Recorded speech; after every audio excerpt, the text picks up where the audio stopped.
नमस्कार, स्वागत है आपका के न्यूज में। मैं हूं आपके साथ विशाल पंडित। आप देख रहे हैं खबर उत्तराखंड। रुक करते हैं इस वक्त की सुर्खियों का। उत्तराखंड में नए साल के जश्न का काउंटडाउन जारी। मसूरी में वाहनों की लंबी कतार। खूबसूरत वादियों और ठंड हवाओं का आनंद लेने पहुंचे सैलानी।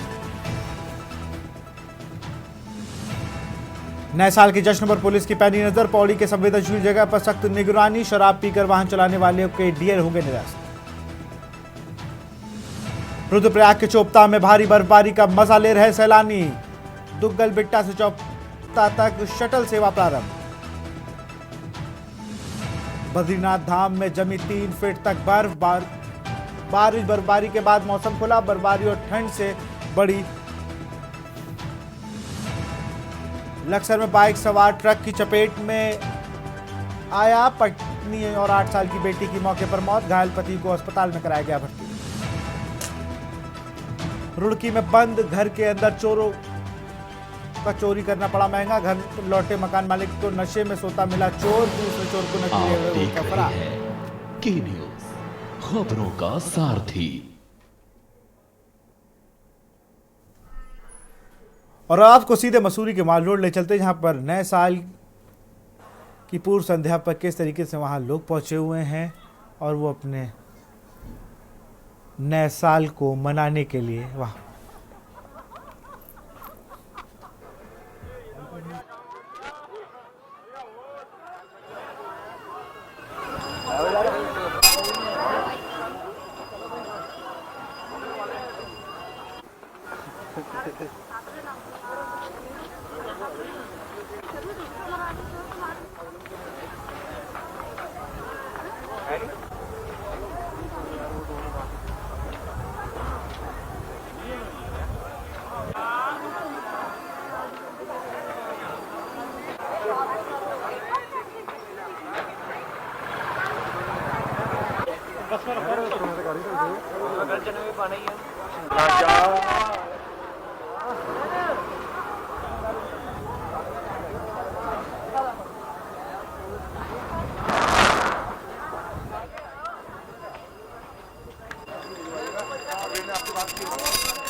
ये भी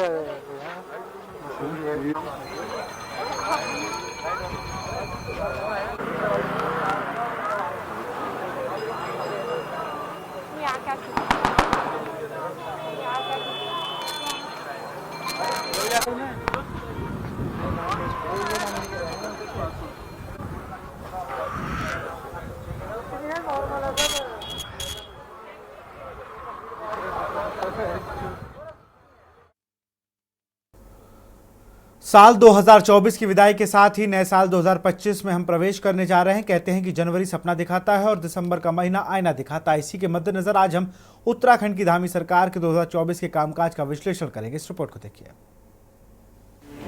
साल 2024 की विदाई के बाद उत्तराखंड की उपलब्धियां और अधूरे कार्यों पर राज्य में नई बहस शुरू हो गई है। विपक्ष का आरोप है कि सरकार के कामकाज के लिहाज से साल 2024 बेहद निराशाजनक रहा है। सरकार पूरे साल भर यूसीसी जल्द लागू करने की चर्चा करती रही, लेकिन ऐसा हुआ है। राज्य में सख्त भू कानून लागू करने, पहाड़ों से पलायन रोकने, पहाड़ों में शिक्षा, सड़क और स्वास्थ्य व्यवस्था को बेहतर करने के सरकार के तमाम दावे अधूरे हैं। हालांकि मुख्यमंत्री धामी का दावा है कि 2024 में उत्तराखंड के नाम कई उपलब्धियां दर्ज हुई हैं। राष्ट्रीय औसत से बेरोजगारी दर प्रदेश में 4.4% कम हुई है। इसके अलावा नीति आयोग के तहत विकास के लक्ष्य में प्रदेश पहले पायदान पर रहा है। इसके अलावा राजस्व बढ़ोतरी के साथ ही कई अनेक कार्यों में राज्य ने उपलब्धियां हासिल की हैं। नहीं, बहुत सारी उपलब्धियां हमको मिली हैं। चाहे हम आज नीति आयोग के द्वारा जो आंकड़े प्रतिवर्ष जारी किए जाते हैं सतत विकास के लक्ष्यों को प्राप्त करने में, उसमें उत्तराखंड राज्य पहले पायदान पर रहा है। हमने जो बेरोजगारी में भी 4% की कमी की है, राष्ट्रीय औसत से भी हमने उसको भी पीछे छोड़ा है। इसी प्रकार से ईज ऑफ डूइंग है, ईज ऑफ लिविंग है, इन सभी पर अच्छा काम किया है। रेवेन्यू कलेक्शन भी हमारा अच्छा हुआ है, जीएसटी भी बढ़ी है, राज्य की जीएसडीपी में भी लगभग 33% की ग्रोथ हुई है। अनेक हमने निर्णय लिए हैं, अनेक चीज़ों को धरातल पर उतारा है। नहीं देखिए, भाजपा जब से सत्ता पर काबिज हुई है एक निर्धारित एजेंडे पर काम कर रही है।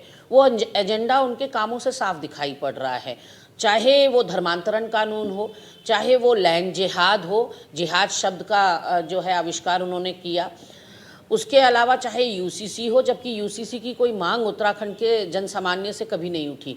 उत्तराखंड का समाज मांग रहा है सख्त भू कानून, चकबंदी का कानून, वो मांग रहा है जल जंगल ज़मीन पर अपना हक, वो मांग रहा है लोकायुक्त, वो मांग रहा है गैरसैंण एक परमानेंट स्थायी राजधानी। ऐसे में इन सारी मांगों को दरकिनार करते हुए, उनकी अनदेखी करते हुए आप जो है सिर्फ एक एजेंडे पे काम कर रहे हैं। मैं जो धामी जी की जो घोषणाएं हैं, धामी जी की सरकार की तरफ से जो घोषणाएं हैं वो निरंतर फेल होती आई हैं। जिस प्रकार से चुनाव को लगभग 100 साल के बाद करना, जनता के डर के मारे और न्यायालय के दबाव के कारण जब उनको अब चुनाव करना ही पड़ा, लेकिन वो टालते जा रहे थे। ऐसा ही उन्होंने यूसीसी के लिए पहले राज्य स्थापना दिवस पर, फिर आज 1 जनवरी 2025 को करने का वादा किया था। ऐसे ही बहुत सारे उनके वादे हैं, वो मुझे कहीं भी धरातल में होते पूरे नज़र नहीं आ रहे हैं। इसी प्रकार अगर आप ये कहें कि ये वादे क्या 2025 ख़त्म होते होते होंगे, ये कभी भी नहीं होंगे। और धामी सरकार इन्हीं वादों के बल पर सरकार दुनिया को छल करके, अपने उत्तराखंड की जनता को छल करके अपना कार्यकाल पूरा करेंगे और उसके बाद जनता के हक में कुछ भी नहीं आएगा। आपको बता दें कि कुछ कार्यों में छोड़ दे तो साल 2024 सीएम धामी के कड़े फैसलों के लिए भी जाना जाएगा। सख्त दंगा विरोधी कानून लागू करने, राज्य आंदोलनकारियों के 10% क्षैतिज आरक्षण लागू करने, नई फिल्म नीति लागू करने, 5000 एकड़ सरकारी भूमि से अतिक्रमण हटाने, वैश्विक निवेशक सम्मेलन में हुए निवेश समझौते के तहत 81,000 करोड़ रुपए की निवेश की ग्राउंडिंग के साथ ही यूसीसी को लेकर उत्तराखंड चर्चाओं में रहा। हालांकि अब राज्य सरकार नए साल में इसे लागू करने का दावा कर रही है। वहीं विपक्ष यूसीसी समेत तमाम मुद्दों को लेकर सरकार पर हमलावर हो गया है। जो श्रद्धेय अटल जी ने एक सुशासन की व्यवस्था कायम की थी अपने शासनकाल में, और उसको देश के यशस्वी प्रधानमंत्री आदरणीय नरेंद्र मोदी जी ने आगे बढ़ाया। धामी जी उन्हीं के पद चिन्हों पर चल रहे हैं और उत्तराखंड में इन 2-3 वर्षों में बहुत ही कठोर फैसले लिए गए। उसमें नकल विरोधी कड़ा अध्यादेश भी शामिल है और इसी के साथ में जो अवैध मजारें जो उत्तराखंड में बनी थी और हजारों हेक्टेयर भूमि पर अवैध अतिक्रमण था, उसको भी हटाने का काम पुष्कर सिंह धामी जी के द्वारा किया गया। और हमने नकल विरोधी अध्यादेश के बाद ये देखा है कि गरीब से गरीब बच्चे, जहाँ की पहले माफिया सिलेक्शन करते थे, वहाँ ऐसे गरीब घरों के बच्चे 1 नहीं, 2 नहीं, 3 नहीं, 4 परीक्षाओं में वो लोग क्वालिफाई हुए हैं। सीधी और सपाट बात यह है कि भाजपा राज में उत्तराखंड की और खास करके देहरादून की तो दुर्दशा बड़ी ही बड़ी है। बदहाल हुआ है उत्तराखंड। इनकी जो तथाकथित विकासकारी योजनाएं थी वो विनाशकारी योजनाओं में तब्दील होती हुई नजर आ रही हैं। All weather. और अब आपको सीधे ले चलते हैं दुबई, जहां पर बुर्ज खलीफा पे भी नए साल का जश्न मनाया जा रहा है। इसी तस्वीरें आप देख रहे हैं।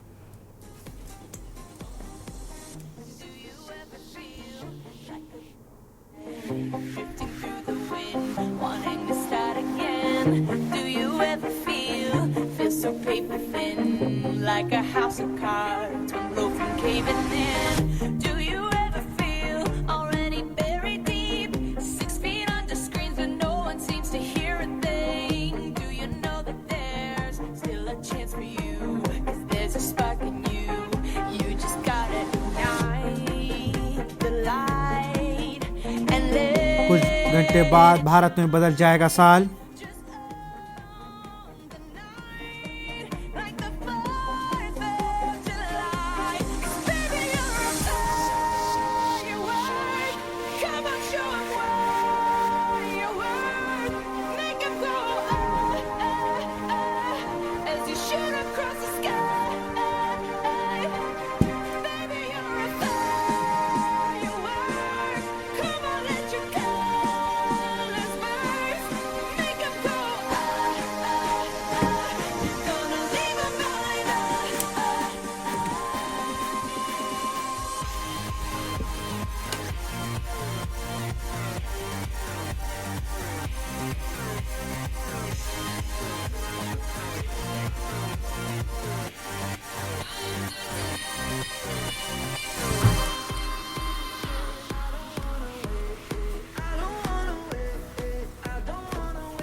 खबर पौड़ी से है। एसएसपी लोकेश्वर सिंह द्वारा जनपद पौड़ी के संवेदनशील जगह यमकेश्वर, श्रीनगर, गढ़वाल, ऋषिकेश, लक्ष्मण झूला आदि पर सभी थाना प्रभारियों को नए साल पर शांतिपूर्ण व्यवस्था बनाए रखने के लिए सशक्त निर्देशित किया गया। साथ ही जनता से अपील की गई कि न्यू ईयर के दिन शांतिपूर्ण कार्यक्रमों को किए जाए तथा हुड़दंग न किए जाए। पौड़ी पुलिस द्वारा सभी थानों को समस्त थाना यातायात प्रभारियों द्वारा अपने थाने क्षेत्र अंतर्गत दिन व रात्रि में चलाए गए चेकिंग अभियान के दौरान शराब पीकर वाहन चलाने वाले वाहन चालकों के वाहनों को मौके पर सीज कर उनके विरुद्ध एमवी एक्ट के तहत कार्रवाई करने को चालकों को गिरफ्तारी के साथ साथ उनके डीएल निरस्त करने की कार्रवाई की है।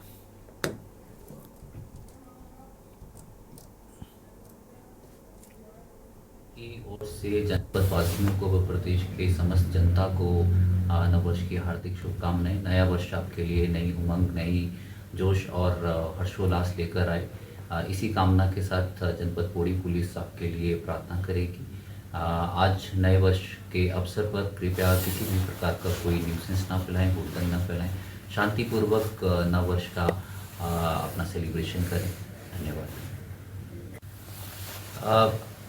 नववर्ष के अवसर पर जनपद पुलिस के द्वारा जो प्रिपरेशंस हैं वो हमारी 20 दिसंबर से ही हम लोगों ने करवा ली थी, जिसमें एक तो हमारे जितने भी टूरिस्ट स्थल हैं वहाँ पे जितनी भी होटल एसोसिएशन हैं, टैक्सी एसोसिएशन हैं, उनके साथ हम लोगों ने मीटिंग्स कर ली गई थी।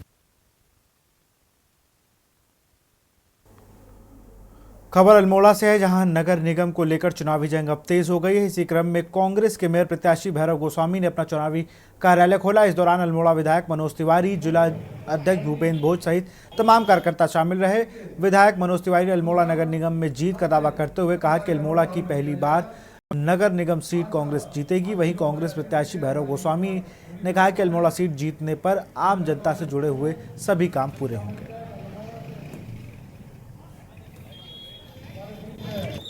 देखिए, कांग्रेस ने जो है आज अपने जो हमारे प्रत्याशी हैं मेयर के भैरव गोस्वामी जी, उनके चुनावी कार्यालय का आज उद्घाटन हुआ है और आज से जो है हमारी चुनाव की रणनीति यहाँ पर तय की जाएगी।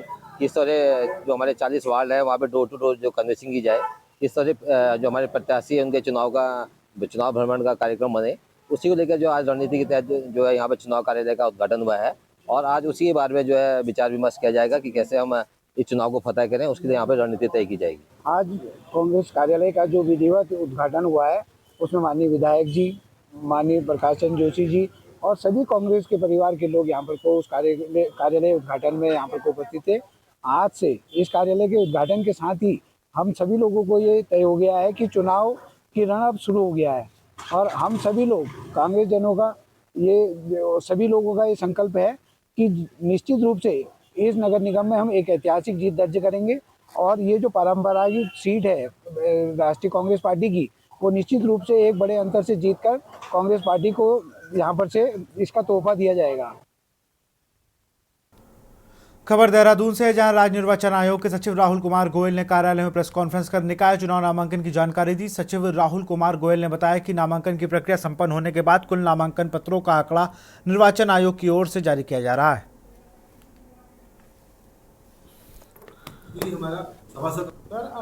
आप सभी को अवगत कराना चाहूँगा, कल हमारी नामांकन की अंतिम तिथि थी और अंतिम तिथि उपरांत जो हमारा कुल निकल के आया है, नगर निगम में टोटल नगर प्रमुख के लिए 103 जो हैं उम्मीदवारों ने नामांकन दाखिल किया है। अगर मैं अध्यक्ष की बात करूं तो अध्यक्ष नगर पालिका परिषद हेतु 284 जो है अभ्यर्थियों ने नामांकन अपना दाखिल किया है और 295 किया है अध्यक्ष नगर पंचायत पद। खबर देहरादून से है, जहां बीजेपी मुख्यालय में भाजपा निकाय चुनाव प्रबंध समिति की बैठक हुई। बैठक में निकाय चुनाव प्रबंधन एवं चुनाव रणनीति पर विचार विमर्श किया गया। भाजपा प्रदेश महामंत्री आदित्य कोठारी ने कहा कि सभी को एकजुटता से चुनाव लड़ने की बात कही गई। साथ ही नाराज लोगों को मनाने का प्रयास करने के लिए कहा गया। आपको बता दें कि नगर निकाय चुनाव में उत्तराखंड भाजपा के भीतर बड़ी संख्या में बगावत हुई है। ऐसे में नाराज नेताओं को पार्टी ने मनाने का प्रयास शुरू कर दिया है। उत्तराखंड में स्थानीय निकाय चुनाव को लेकर के कल 30 तारीख को सभी प्रत्याशियों द्वारा नामांकन कर दिए गए। कल अंतिम दिन था। आज 31 तारीख और कल 1 जनवरी को नामांकन पत्रों की जांच हो रही है और 2 तारीख को नाम वापसी का समय है। तो कई जगह कुछ नाराज पार्टी के पदाधिकारियों के द्वारा नामांकन किए गए हैं। सभी लोगों से हमारी बातचीत चल रही है और हमको पूरी उम्मीद है कि 2 तारीख तक नाम वापसी के दिन सभी लोग अपना जो अधिकृत नहीं है वो लोग नाम वापस लेंगे। और आज हमारी प्रदेश की चुनाव प्रबंधन समिति की बैठक अपने प्रदेश अध्यक्ष आदरणीय महेंद्र भट्ट जी की अध्यक्षता में होने जा रही है।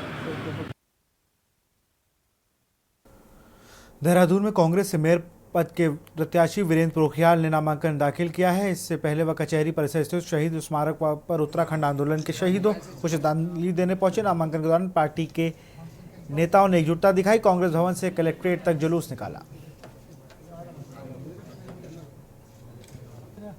उत्तराखंड के जो शहीद हैं उनको मैं नमन करता हूं, क्योंकि हमने जो उत्तराखंड की जो लड़ाई लड़ी थी जिसमें से 42 लोगों की शहादत हुई और उसको हम याद रखते हुए और शीर्ष नेतृत्व का भी मैं धन्यवाद करना चाहता हूं, जिन्होंने एक आम कार्यकर्ता, एक आंदोलनकारी पे आस्था जताई है। और मैं पूरी पार्टी को विश्वास दिलाना चाहता हूं कि उनकी आशाएं और आकांक्षाओं पर मैं खरा उतरने की मैं पूरा प्रयास करूंगा। देखिए, मैं बहुत खुश हूं कि कांग्रेस पार्टी ने एक राज्य आंदोलनकारी को टिकट दिया है। वीरेंद्र पोखरियाल डीएवी कॉलेज के प्रेसिडेंट भी रहे। उसके अलावा वो राज्य आंदोलनकारी हैं जिनका नाम बहुत ज़्यादा है पूरे प्रदेश में। अब सब उनको जानते हैं कि एक राज्य आंदोलनकारी हैं। कोऑपरेटिव में लंबे समय से काम करने का उनके पास अनुभव है और जितना भी मैं उनको जानता हूँ हमेशा देहरादून के जो समस्याएं हैं उनको लेकर वो जागरूक रहे हैं। चाहे वो गड्ढों की वजह से देहरादून को स्मार्ट सिटी की जगह डेंगू सिटी बनाने का रहा हो, चाहे एक्सीडेंट्स के मामले हों, चाहे स्ट्रीट लाइट्स हों, सफाई के मामले हों, इन सारे मामलों में वीरेंद्र पोखरियाल आगे रहे। और मुझे खुशी इस बात की है कि अंकिता मर्डर केस में जिस तरीके से 12 बार मेरे साथ जेल जाने का काम उन्होंने किया, लगातार हमको गिरफ्तारियां हुई, उसमें साथ थे। और आज ऐसे एक जागरूक और निर्भीक आदमी को कांग्रेस पार्टी ने टिकट दिया है। मैं उसके लिए कांग्रेस पार्टी का आभारी हूँ और उम्मीद करता हूँ वीरेंद्र पोखरियाल पार्टी की उम्मीदों में खरे उतरेंगे और देहरादून की दशा और दिशा को बदलने का काम करेंगे। सीमांत जनपद के चमौली 10 निकायों में सोमवार को अध्यक्ष पद के लिए 51 तथा सदस्य पद के लिए 194 प्रत्याशियों के नामांकन पत्र दाखिल किए गए। नगर पालिका गोपेश्वर के अध्यक्ष पद के लिए 4 प्रत्याशी, नगर पंचायत पीपल कोटी अध्यक्ष पद के लिए 5 प्रत्याशी, थराली में अध्यक्ष पद के लिए 4 प्रत्याशी, नंदानगर में अध्यक्ष पद के लिए 2, गैरसैंण में अध्यक्ष पद के लिए 7 प्रत्याशी, कर्मराज में अध्यक्ष पद के लिए 10 प्रत्याशी, ज्योतिमठ से अध्यक्ष के लिए 3 और गोचर में अध्यक्ष पद के लिए 4, पोखरी में अध्यक्ष पद के लिए 5, रुद्रप्रयाग में अध्यक्ष पद के लिए 11 प्रत्याशियों ने नामांकन किया।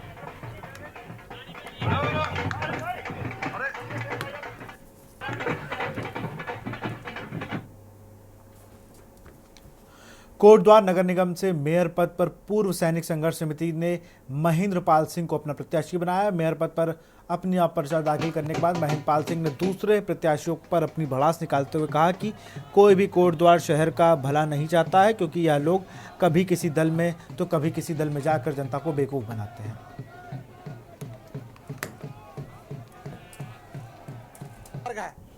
ये अनुशासित लोग हैं, ये जानते हैं कि आज इस व्यक्ति के द्वारा इधर, आज उधर, आज उधर, आज उधर। ये क्या कारण है इनका इधर से उधर जाना और एक बंदर की तरह उछल कूद करना? इसका कहीं ना कहीं कोई ना कोई कारण है और कारण आप जानते हैं, वो कारण ये सब जानते हैं। इस कारण को इस बार ये लोग इनकी धार को कुंद करने का प्रयास करेंगे, इनकी धार को तोड़ने का प्रयास करेंगे। वो आज देश का और केवल ये पूर्व सैनिक वर्ग, हमारी मातृशक्ति और हमारे नागरिक, संग्राम नागरिक जो कोरदार के जो विगत 24 सालों से विकास की राह को देख रहे हैं, आज विकास की बातें धरातल पर उकेरी नहीं गई हैं। इस प्रदेश का सृजन हमने। खबर डोईवाला से है, जहां जांच में नगर पालिका परिषद अध्यक्ष पद के सभी नामांकन सही पाए गए, इसलिए अब यहां अध्यक्ष पद के लिए 8 प्रत्याशियों के बीच मुकाबला तय माना जा रहा है। निकाय क्षेत्र के 20 वार्डों में से सभासद पद के लिए प्राप्त हुए 103 नामांकन पत्र की जांच जारी है।